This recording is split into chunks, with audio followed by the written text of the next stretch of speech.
Le fait d'être en colère contre Dieu est une chose avec laquelle beaucoup de gens, croyants et non-croyants, se sont débattus au cours des siècles. Lorsqu'une tragédie a lieu dans nos vies, nous posons naturellement cette question à Dieu. Pourquoi? Pourquoi?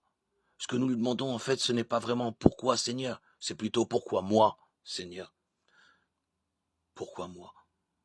Cette réaction révèle deux failles dans notre façon de penser. Premièrement, en tant que chrétiens, nous vivons avec l'impression que la vie devrait être facile et que Dieu devrait nous protéger et nous épargner toute tragédie dans nos vies.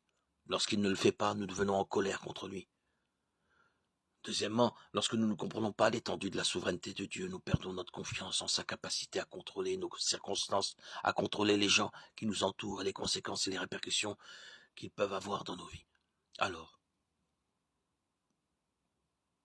tout simplement, tout ordinairement, nous sommes en colère contre Dieu, parce qu'il semble avoir perdu le contrôle de l'univers, et spécialement le contrôle de nos vies.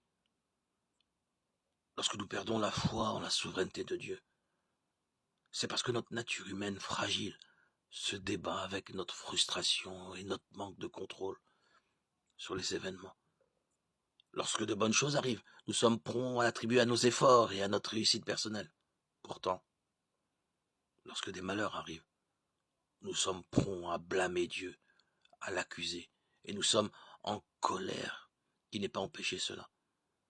Cela révèle la première faille dans notre façon de penser, comme quoi nous méritons d'être immunisés contre les circonstances fâcheuses.